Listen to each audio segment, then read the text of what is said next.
Under the surface of that great expanse of blue that surrounds our continents, a daily fight for survival is played out, in which all the combatants are involved in a constant round of stalking, hunting, trapping, biting, devouring, tearing to pieces, gulping down, and swallowing.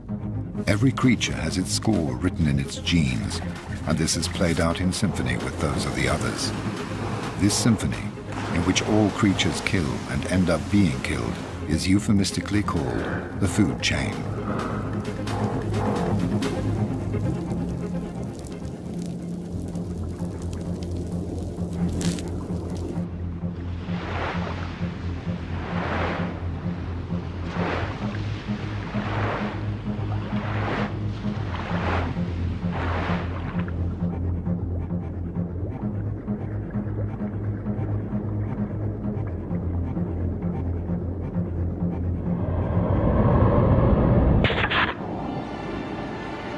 In the Pacific, around the islands of Micronesia, lie shipwrecks that are witness to a war between humans. Their guns are long since quiet, but once a year the animals now living in and around them bombard the sea with their eggs and sperm. On the bridges of battleships haunted by corals, the funnels no longer emit smoke, but eggs.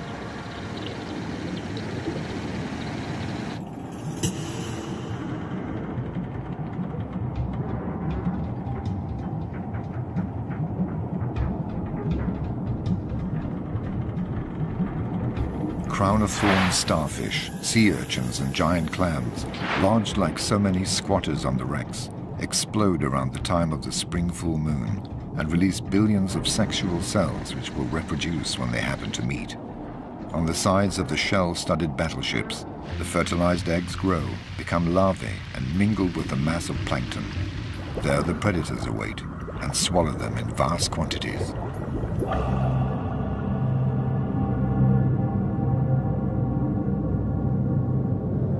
The largest of these has managed to move its 10-ton bulk here for this annual rendezvous, which promises to provide it with an orgy of plankton. This 18-meter giant, the whale shark, has come with its escort. Jacks take advantage of the hydrodynamic effect it creates to travel more quickly and without effort. They adhere to its lips in the hope of gleaning a few scraps of food.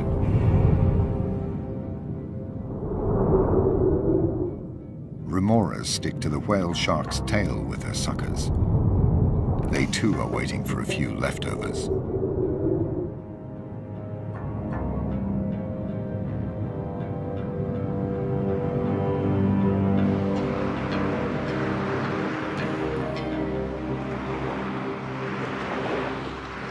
The whale shark is joined by other giants. Their perception of the electromagnetic field and their age-old instinct has enabled them to make this annual journey at the same time every year. They suck up the plankton at the surface rather like skimming the cream off milk.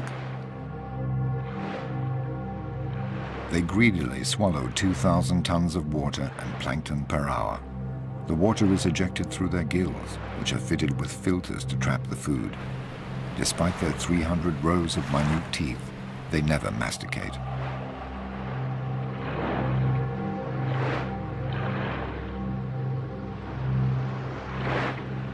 Their horizontal swimming enables them to feed continuously while clearing their filters of the excessive plankton.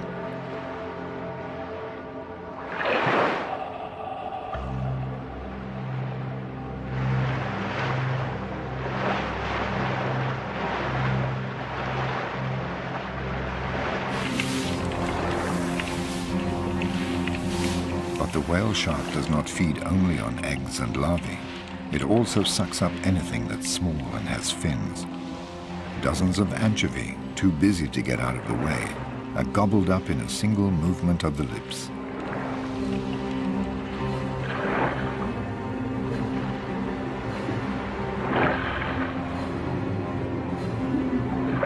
When the school of anchovy takes flight, the shark heaves itself back round towards it. The anchovy then seek to protect themselves by twirling around its body.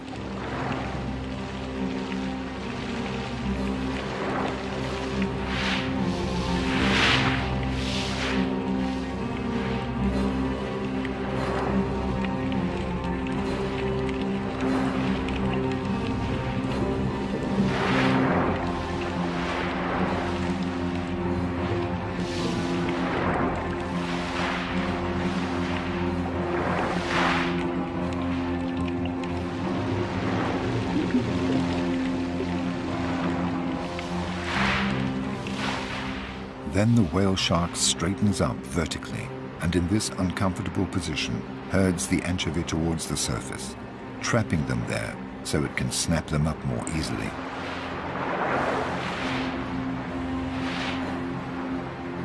You are never alone in the ocean. Inquisitive sea lions come to see this great beast which is feeding on anchovy in their own hunting ground. It has left them without anchovy and is calmly gliding away. The sea lions have noticed more interesting prey, a school of steel pompanos, also attracted by the plankton. Faced with the predator, the steel pompanos regroup into battalions and close their squad's ranks. Like an army of immortals, lost in the mass, they seem invulnerable. The sea lion has a problem, focusing on a single pompano. In response to their zigzagging maneuvers, it counters by dividing up their battalion. Finally, it notices the fish that is having trouble keeping up with the rest. It isolates it and will not let go.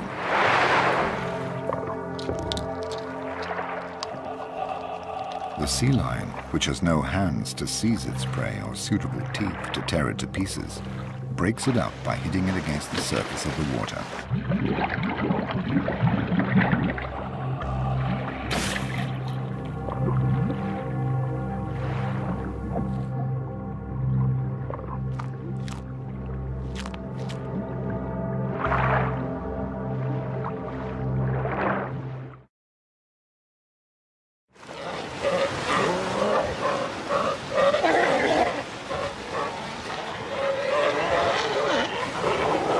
The sea lion is a mammal and likes to play for the sake of playing, often to the detriment of its prey. The turtle is a difficult prey since it has so many scales and a razor-sharp beak, so the sea lions tease it half-heartedly for a bit of fun.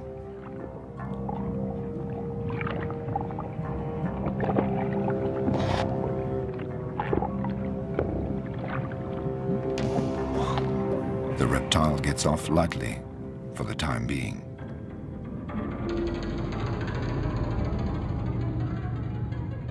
But fish also abuse the slippery surface of its shell to remove their parasites.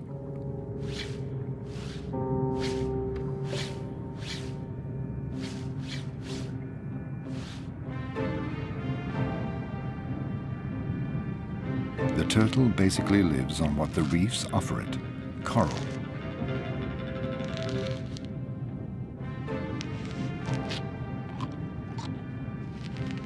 While it cleans the coral, the fish clean its shell.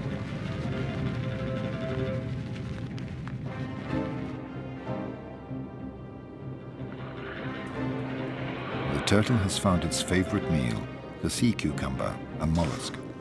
The animal tightens into a ball to avoid being bitten and is swept along by the current towards the rocks where it tries to hide.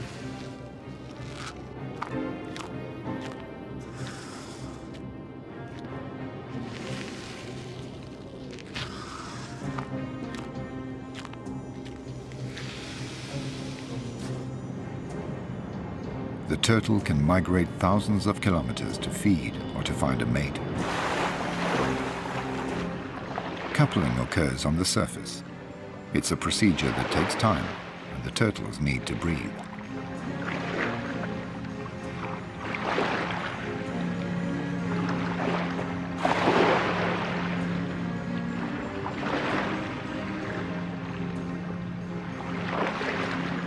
In the tossing waves, the male clings on with its rear flippers, while the female wears itself out trying to recover its breath.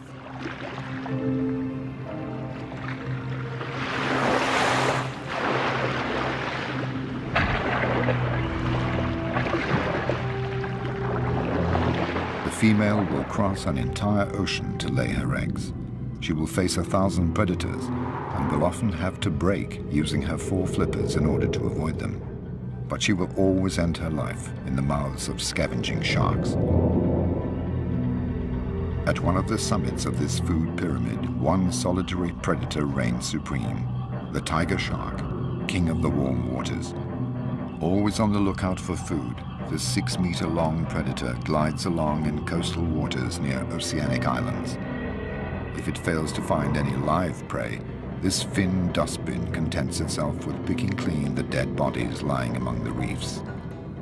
The tiger shark, a veritable hyena of the seas, is a great eater, but none too fussy about what it eats. It does not discriminate and happily bites into everything. Large and small fish, manta ray, turtle, marine birds, sea lion, but also tin cans, boots, and even compromising papers belonging to one of Napoleon's spies. Anything that arouses its sensory receptors will provoke an attack.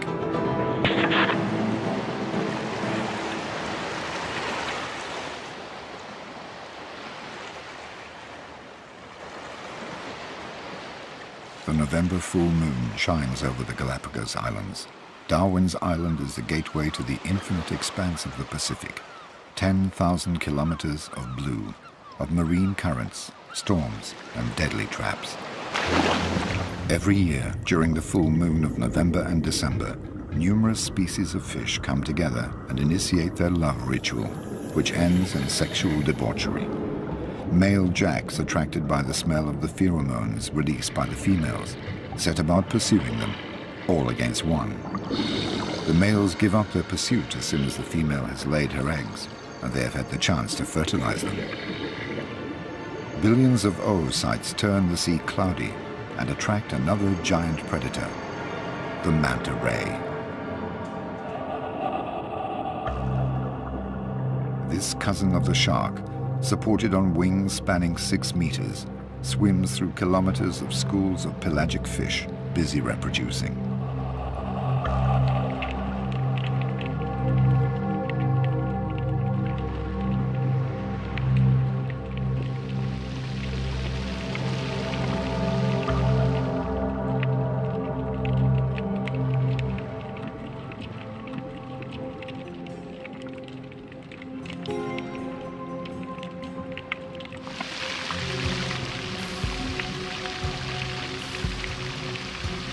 With its large mouth open, the manta guzzles down the eggs, rushing the groups of fish which close ranks. Side by side, the rays comb the sea, swallowing thousands of lives.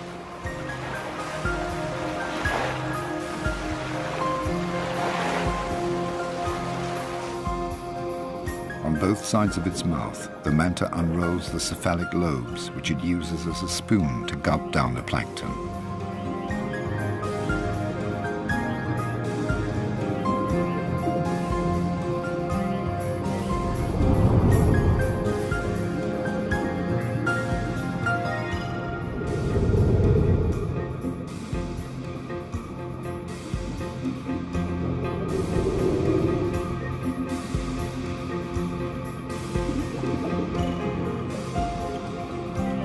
Attached by their suckers to the manta's back and belly, the remoras feed on food scraps and parasites. And on the remora's back, other parasitic fish bustle about and clean them in turn. Alongside the food pyramid, there is a cleaning pyramid.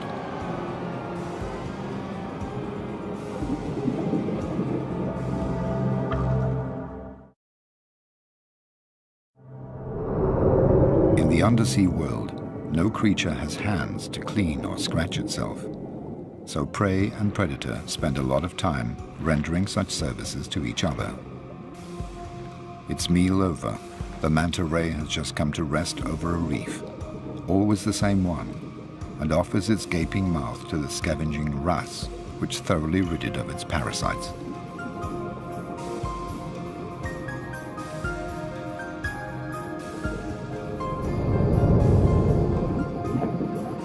Here are the sea lions again, inspecting the manta ray's large unfurled wings with a view to turning them into a playground.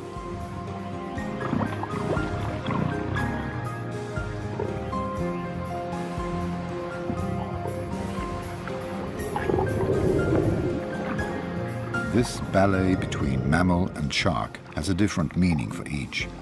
Only the sea lion is sufficiently developed to have a sense of play. It's having fun, while the manta is putting up with its antics.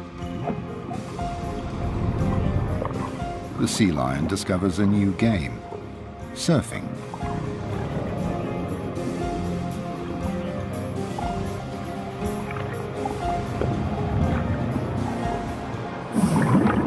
vast blue expanse, nothing is wasted. The manta ray's excrement makes the remoras happy.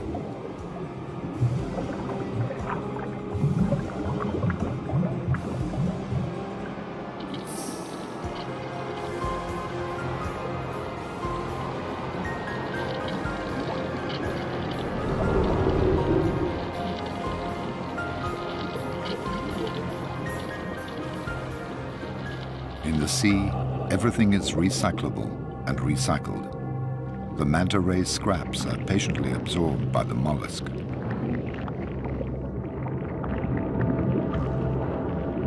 The mollusks suck up the food, grind it with their small teeth, detaching the particles and bringing them back to their oral cavity.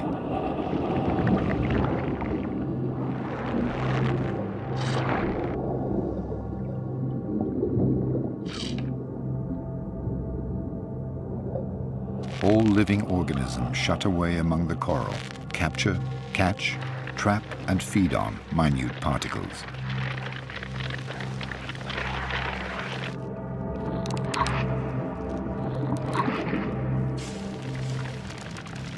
When life abounds in diversity, there is considerable interaction between animals and intensity of predation. Over the millennia, the animals invent new strategies for survival or capture.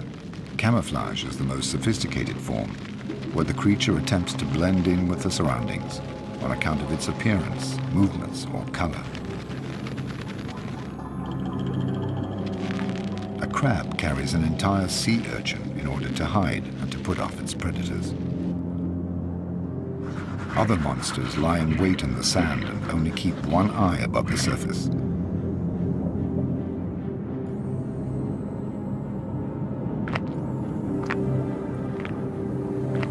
The king of camouflage is undoubtedly the octopus.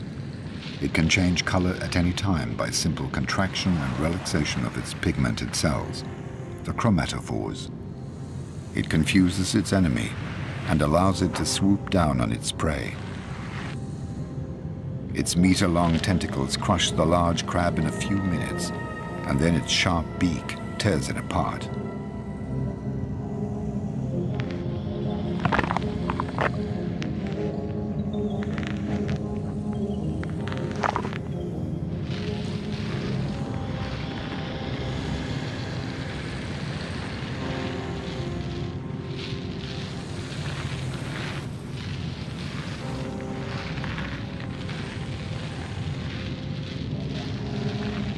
The octopus also has enemies, and they know when to surprise it. Today, this female octopus is building her nest to lay her eggs. As she has no bones, she can adopt any form and can slither into the smallest of holes. There she protects herself from predators by blocking up the hole with stones. Here she lays between 100,000 and 400,000 eggs and hangs them for 2 months in cocoons no larger than grains of rice. She carefully ventilates them by fanning a current of water around them until they hatch.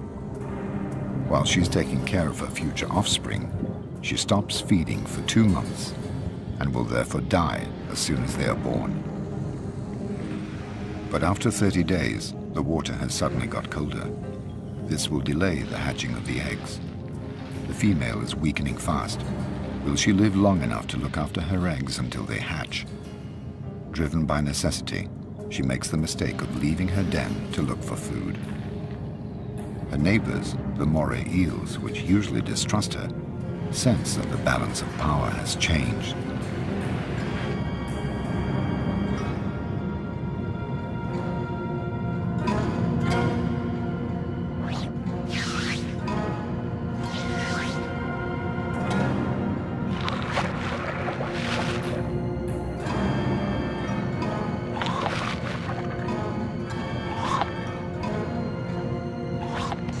The octopus's ink does not succeed in dissuading its predators.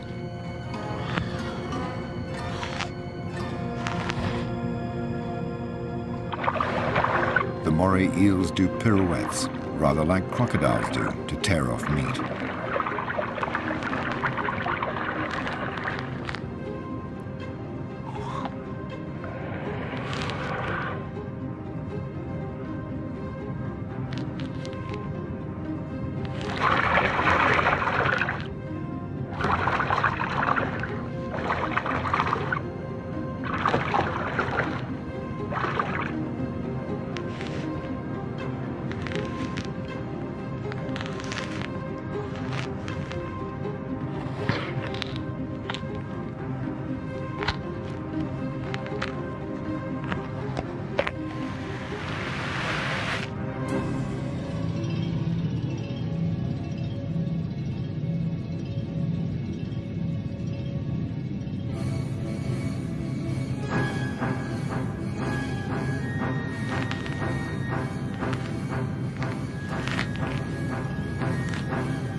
final struggles of a mother who wants...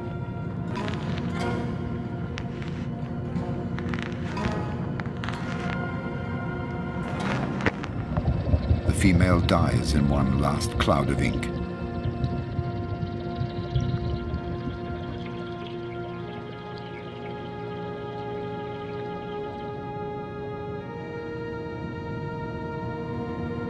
Her death means the death of all her eggs, which will dry out for lack of care.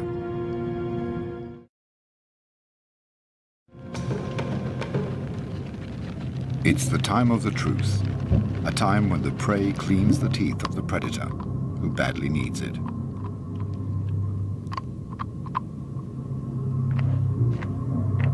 All forms of life happily participate in this symbiotic another month of life to ensure the survival of her babies.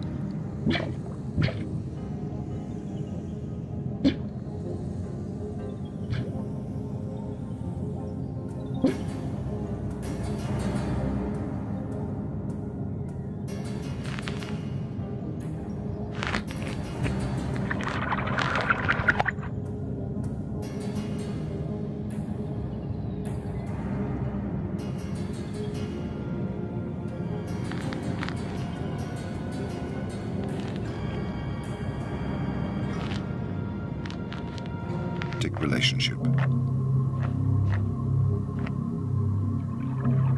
No nook or cranny is spared, even the most risky.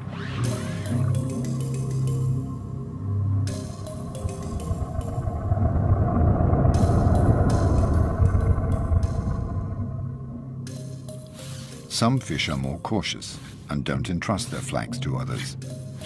They rid themselves of their parasites using a stone until it becomes too smooth. Or they use the coarse skin of the coral shark for their grooming.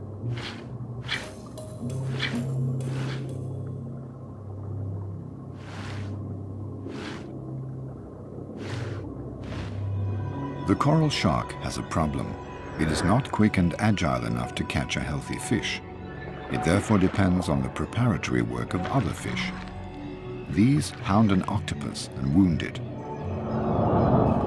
The meal is ready, and the coral shark only has to help itself.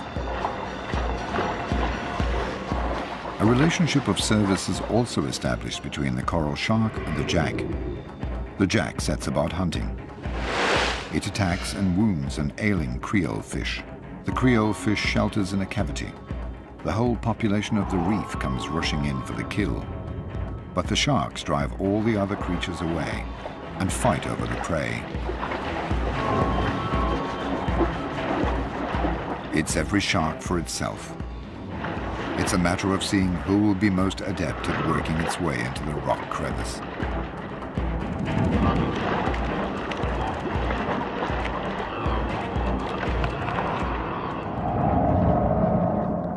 And then it's siesta time. Some lying on top of others like lions, but minus the affection. Leopard rays hunt under the very eyes of their predators, but they have nothing to fear from the hammerhead sharks as long as they're not diseased or wounded. They scan the floor with their nose, which is designed to detect crabs, shells, and mollusks. They dig to unearth them and take in sand at the same time.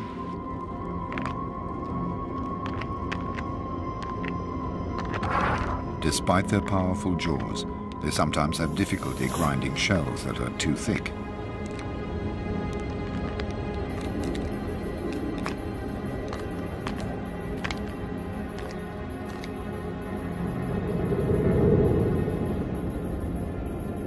And soon the schools of leopard rays will cover the sea like so many stars carpeting the sky. It's time for the killer whale to try its luck. This mammal reigns supreme at another summit of the food pyramid. It's the nightmare of the rays, because unlike the sharks which only hunt at night, it's active day and night and needs to feed more often than sharks. It harasses the rays until they become exhausted and zeroes in on the weakest.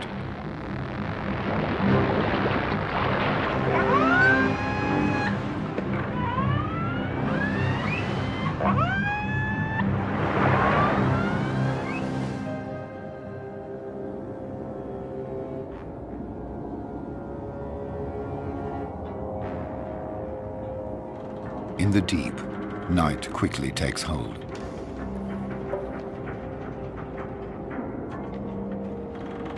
Among the debris of naval battles, another battle is played out.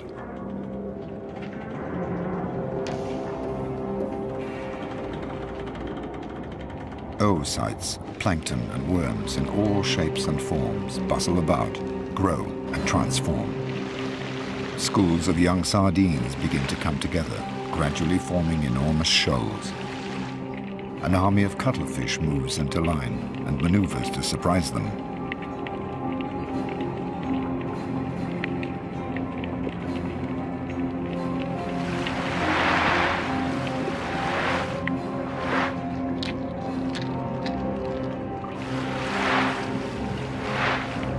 The cuttlefish has 2 tentacles and 8 arms.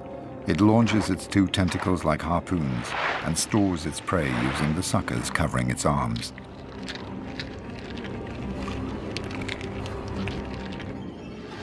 Sharks are also present. At night, the sea belongs to them. They're on the prowl to satisfy their appetite. All their prey know it, and they all lie low.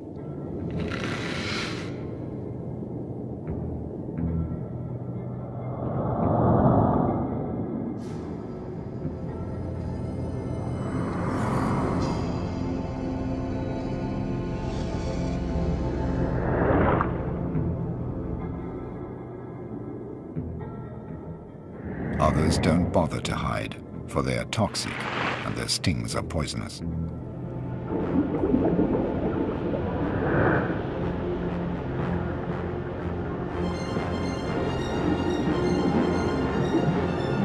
The sharks spread fear, track down hiding places, and hound those fish that panic.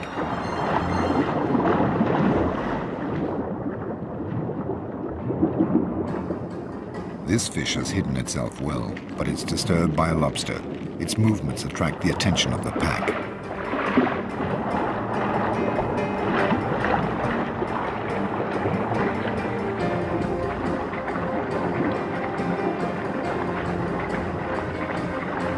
The red fish ends up being caught.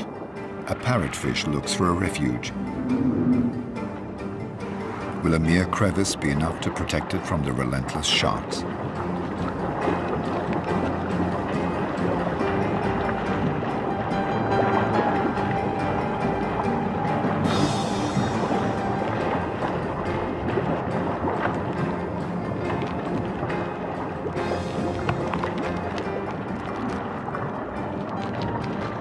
Parrotfish captured by the most skillful causes a frenzy. The sharks lose all their inhibitions and turn on each other.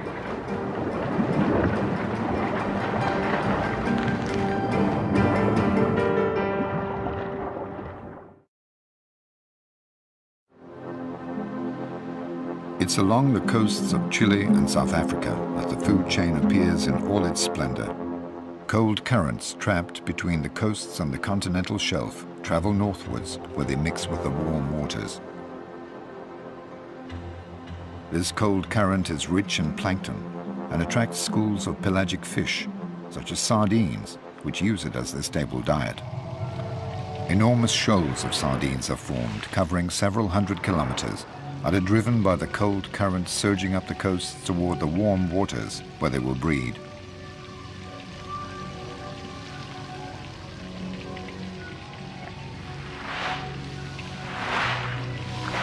But they haven't got there yet. Their journey will turn into a genuine obstacle course. All the sea's predators will be converging on them, starting with the schools of jacks, whose equivalent on dry land are packs of wild dogs.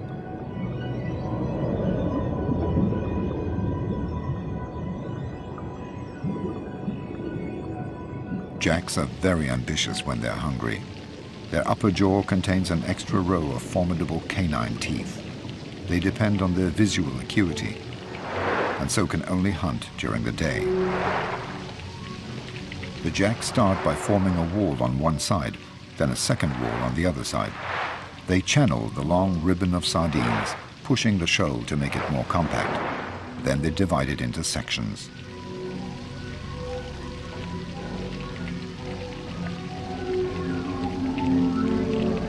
The sardines close ranks, squeezing up against each other.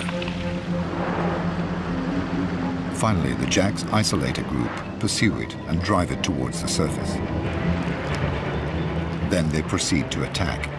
The first of the many feeding frenzies that the sardines will suffer is beginning.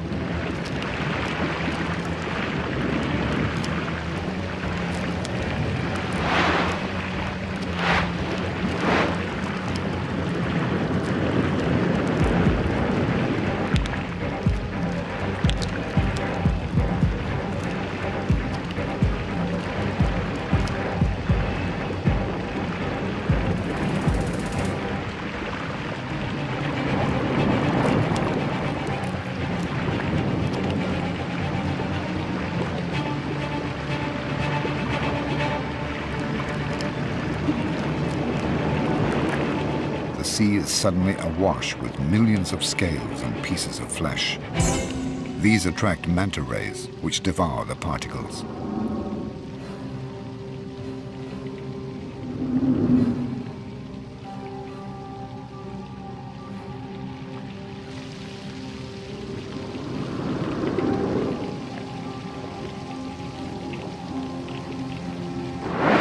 Then, when the jack's frenzy has died down, larger though no less voracious fish take over. The wounded or dead sardines fall through the water at a breathtaking speed, but will not have time to reach the ocean bed.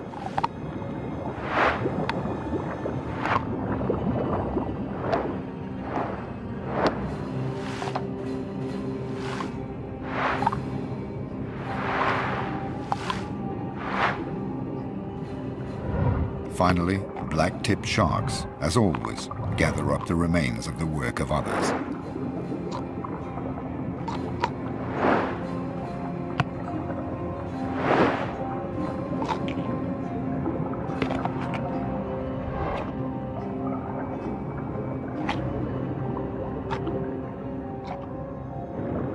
When the sardines have all been devoured, the jacks regroup. They feel heavier, they digest, and it's their turn to be vulnerable as they close ranks again. They have sensed the threat of their predator, the bottlenose dolphin.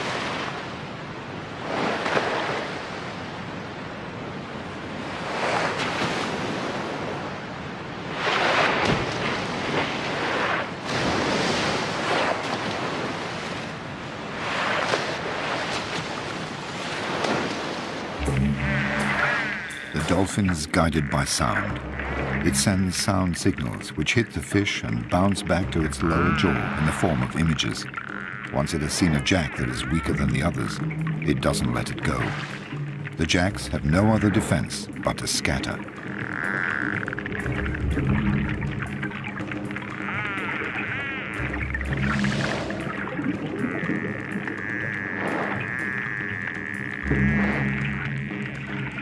The dolphin can simultaneously snatch and swallow several fish per minute in a single movement.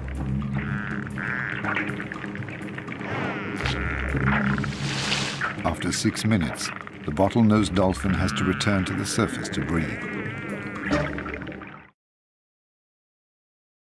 The enormous school of sardines continues its progress northwards. All the sardines are the same size and the same age. The ones at the front are better fed and can get oxygen more effectively, but they tire quickly and they're in the front line, and so more likely to be eaten by predators. And these predators, common dolphins, have come from far away, attracted by the high-frequency sounds emitted by the school of sardines. Dolphins have a very keen sense of hearing when they're hungry. Some 10,000 of them cross the dark and cold waters to pounce on 1 billion sardines.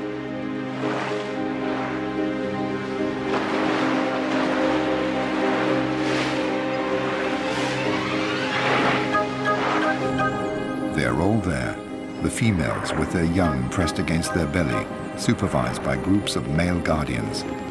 The oldest trail at the rear.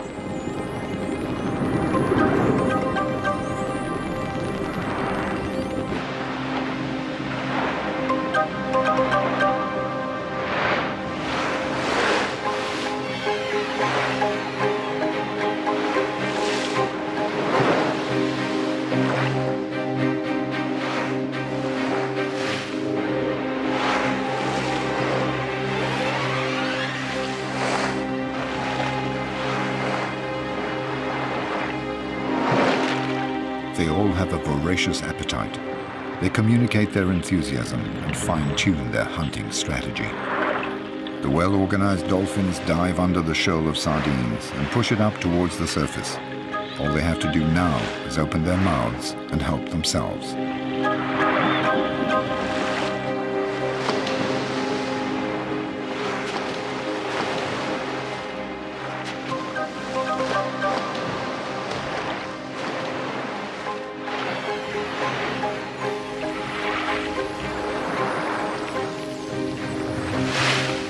The sardines, for their part, have a common defense strategy: pirouette in complicated figures to disconcert the attackers and ensure that they always have another sardine at their side. Sharks have a keen sense of smell when they're hungry.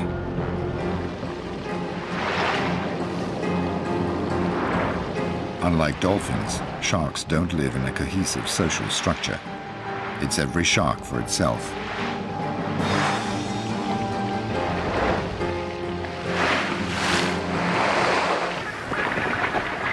A fourth species of predator has noticed the shoal. Colonies of gannets cover 200 kilometers a day to go and fish. The gannet has very keen eyesight when it's hungry. From above, it sees the school of sardines that has been pushed up near the surface by the dolphins, and which is now increasingly compact. The gannet floats like a buoy, so it has to dive at 100 kilometers an hour in order to pierce the surface of the water. At the last moment, it folds back its wings to avoid smashing them, thus creating a hydrodynamic form.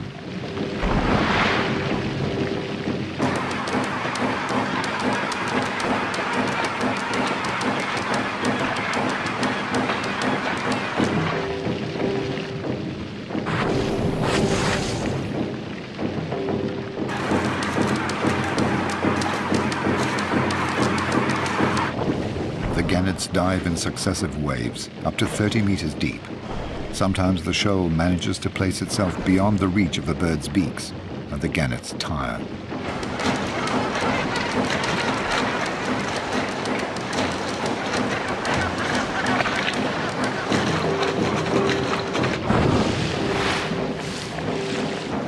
Predators arrive from all over, common dolphins guided by their sense of hearing, gannets by their eyesight, and sharks by their sense of smell. An informal alliance of predators formed for a feeding frenzy.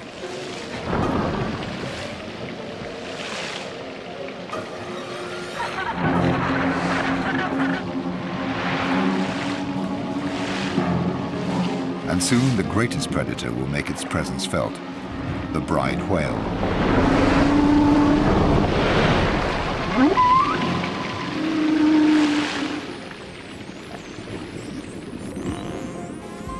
The party is over for today, and the common dolphins return to their polar waters.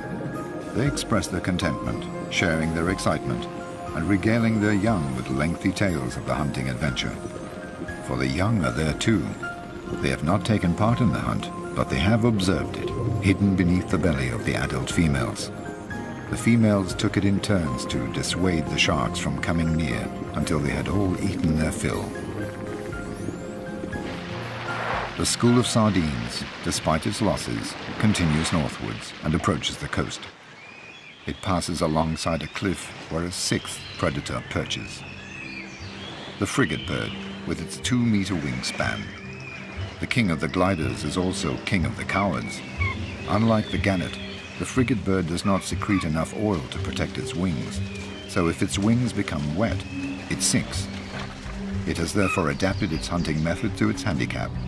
It is one of nature's bag snatchers.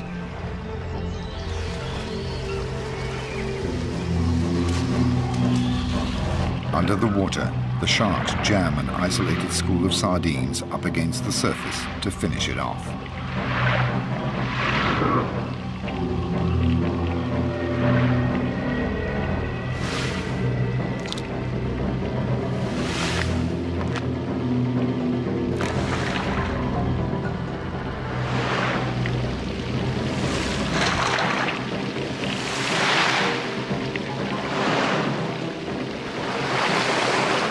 The frigate birds have to sneak between the shark's teeth and the spattering of blood without getting too wet in order to capture their prey.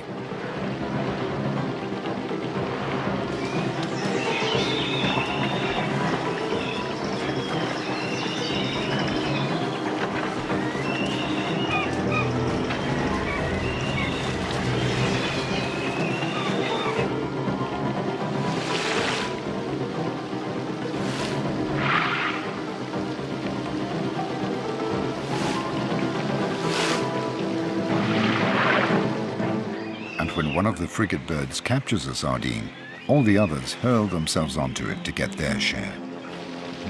Finally, what remains of the school of sardines arrives in the warm waters of the north to breed there.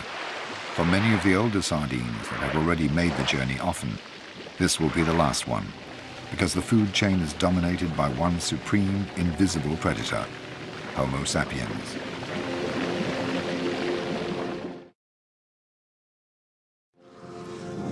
The overly warm waters, the stress created by the predators, and asphyxia due to the sardines' compact formation have caused collateral damage.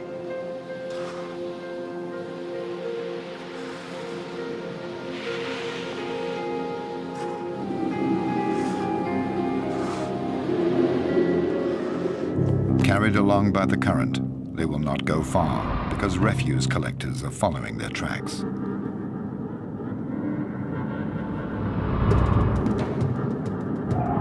The cleaners of the seas work furiously at emptying every reef and every crevice. They are so excited and overworked that they become clumsy.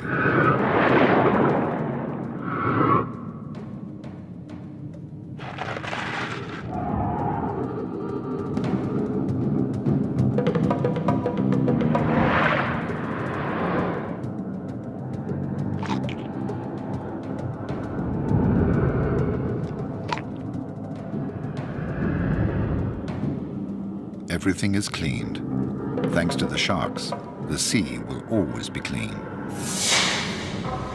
This one-month frenzy comes to an end when the ferocious predator turns into a docile patient, imploring a wrasse to clean its teeth.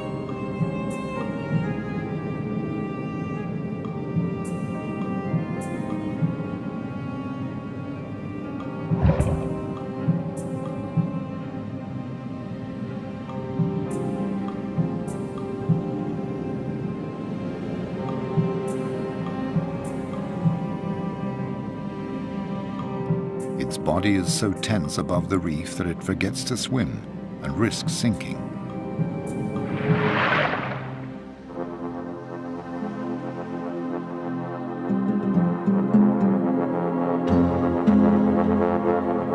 The southernmost tip of Africa, at the Cape of Good Hope, where the warm waters of the Indian Ocean meet the cold waters of the Atlantic, is where we find the largest of the predators, the great white shark.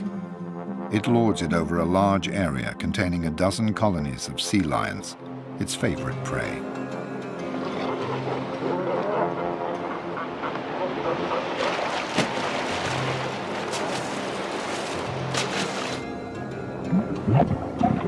The sea lions frolic about in the kelp, which they take the opportunity to gulp down in order to fill up with vitamins. In a radius of a few meters around the island, they feel safe thanks to the shallow water. Among the panic-stricken sardines, they're enjoying themselves, playing with the cormorants.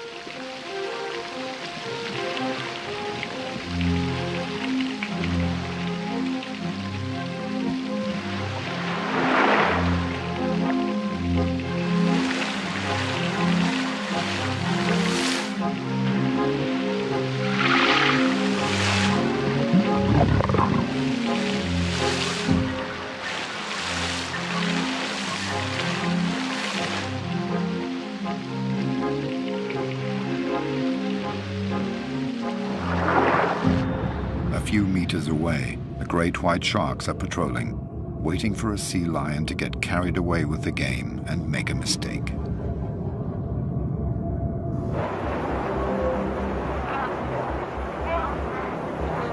Some 20 great whites are laying siege to these 2,000 sea lions on the little island.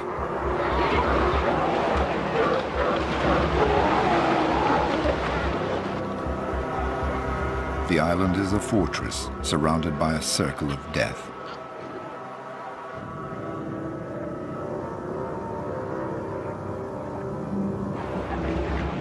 The 6-meter-long great whites glide close by the island, but don't dare penetrate the kelp which surrounds it, out of fear of getting stuck there among the rocks on account of their size.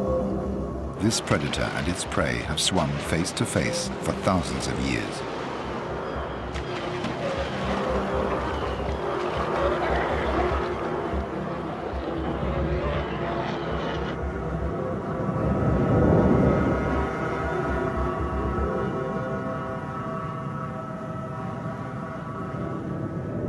But in order to go and look for food in the sea lions have to take the risk of crossing the circle of death.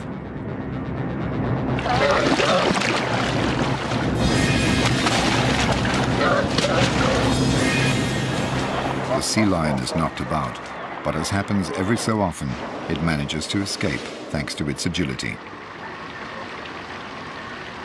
Back to the school of sardines. Surviving fragments are returning to cold water.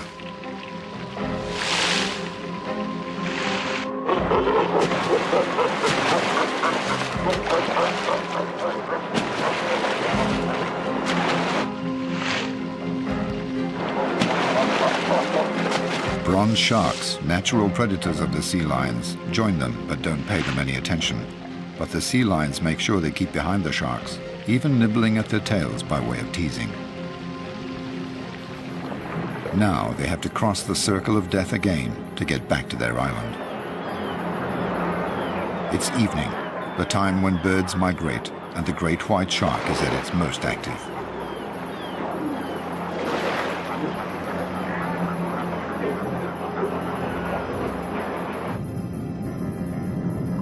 For their part, the sea lions are tired after their long journey and are less vigilant.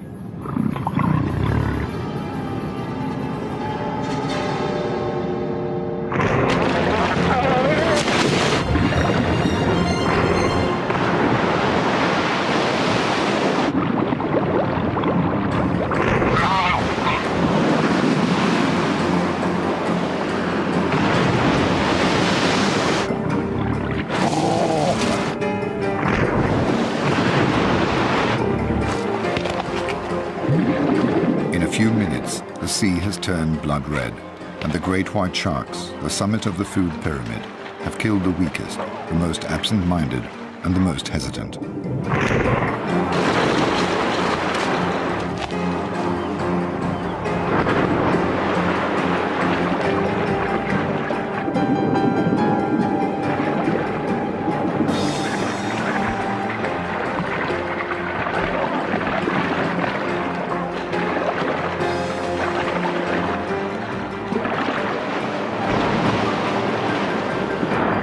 Over the course of thousands of years, each animal in its own way has brought about a natural selection amongst its prey.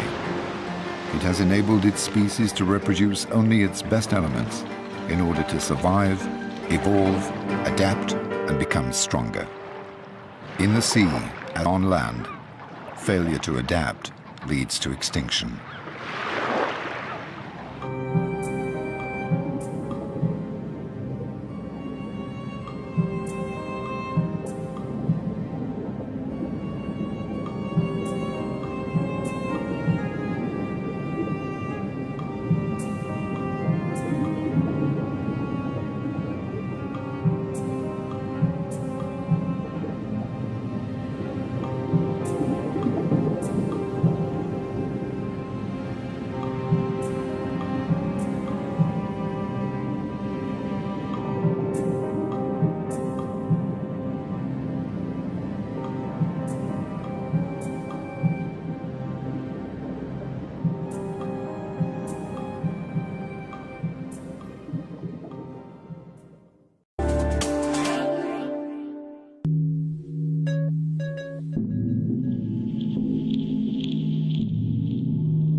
For centuries, humankind regarded the oceans as an inexhaustible source of fish, crab and shrimp. Then we began trying to manage them with regulations and quotas. But the data compiled by scientists leaves little room for interpretation. These measures will not suffice to prevent the collapse of fish stocks. More and more species are threatened with extinction. More and more ecosystems are threatened with destruction. And it is humankind who will suffer in the end.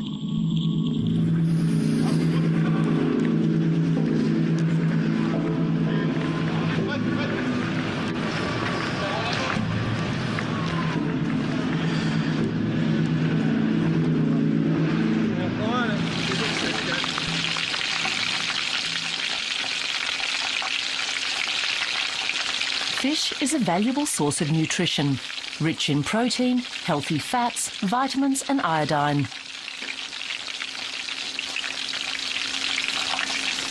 And fish is never boring. Fish is so much more diverse than meat.